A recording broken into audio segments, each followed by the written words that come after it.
ಎಲ್ರಿಗೂ ನಮಸ್ಕಾರ. ನಾನು ನಿಮ್ಮ ಮೈಸೂರು ಲೋಕಿ. ಇವತ್ತಿನ ಸಂಚಿಕೆ ತಮ್ಮ ಮಕ್ಕಳ ಬೆಳವಣಿಗೆ ಯಾವ ಥರ ಅವರು ನಡವಳಿಕೆ ಯಾವ ಥರ ತಿದ್ಕೋತಾ ಇದ್ದಾರೆ ಅಂತ. ತಪ್ಪದೇ ಈ ವಿಡಿಯೋನ ಲೈಕ್ ಮಾಡಿ, ಶೇರ್ ಮಾಡಿ, ಫಾಲೋ ಮಾಡಿ. ನೀವು ಯಾವ್ಯಾವುದೋ ಒಂದು ವಿಡಿಯೋ ನೋಡಿ ಮನೋರಂಜನೆ ಪಡ್ತೀರಾ, ಆದರೆ ತಮ್ಮ ಮಕ್ಕಳ ಭವಿಷ್ಯಕ್ಕೋಸ್ಕರ ಇದೊಂದು ಸಣ್ಣ ಒಂದು ವಿಡಿಯೋ ನೋಡಿ. ನನಗೆ ತಿಳಿದಂಗೆ ಹೇಳಿರ್ತೀನಿ. ತಮ್ಮ ಮಕ್ಕಳು ಯಾವ ಹಾದಿಯಲ್ಲಿ ನಡೀತಾ ಇರ್ತಾರೆ. ಒಬ್ಬ ಹುಡುಗ ರಾತ್ರಿ 10 ಗಂಟೆ 12 ಗಂಟೆ ತನಕ ಹೊರಗಡೆ ಇರ್ತಾನೆ ಅಂತ ಇದ್ದರೆ ಅವನೊಂದು ಸ್ವಲ್ಪ ಹಾದಿ ತಪ್ಪಿದ್ದಾನೆ ಅಂತಲೇ ಅರ್ಥ.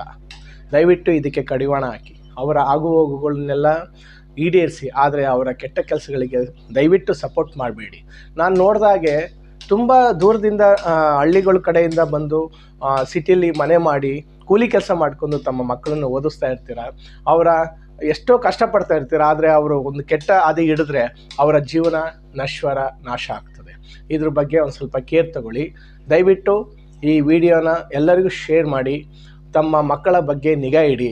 ಎಲ್ಲಿ ಹೋಗ್ತಾ ಇದ್ದಾರೆ, ಒಂದು 4-5 ಜನ ನಾನು ತುಂಬ ಸರ್ಕಲಲ್ಲಿ ನೋಡಿರ್ತೀನಿ. ಅವರ ಒಂದು ಬೈಕ್ ಶೈಲಿ ಆಗಲಿ, ಅವರು ಓಡಾಡುವಂಥ ದಾಟಿ, ಅವ್ರು ಮಾತಾಡುವಂಥ ದಾಟಿ ತುಂಬ ಡಿಫ್ರೆಂಟಾಗಿರ್ತದೆ. ಒಂದು ಇಂಗ್ಲೀಷ್ನಲ್ಲಿ ಒಂದು ಗಾದೆ ಇದೆ, face is the index of mind ಅಂತ. ಏನಪ್ಪ ಅಂದರೆ ಫೇಸೇ ಅವರು ಕನ್ನಡಿ ಇದ್ದಾಗೆ. ಅವರು ಫೇಸೇ ಹೇಳ್ತಾ ಇರ್ತದೆ ನಾನು ಎಂಥವನು, ನನ್ನ ವ್ಯಕ್ತಿತ್ವ ಎಂಥದ್ದು ಅಂತ ಅವರ ಫೇಸೇ ಹೇಳ್ತಾ ಇರ್ತದೆ.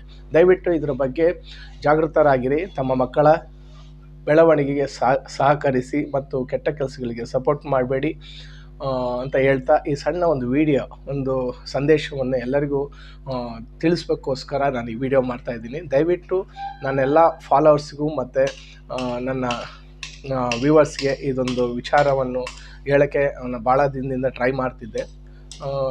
ಇದರಲ್ಲಿ ಏನಾದ್ರು ಸಣ್ಣ ಪುಟ್ಟ ತಪ್ಪಿದರೆ ಕ್ಷಮಿಸಿ. ನಮಸ್ಕಾರ.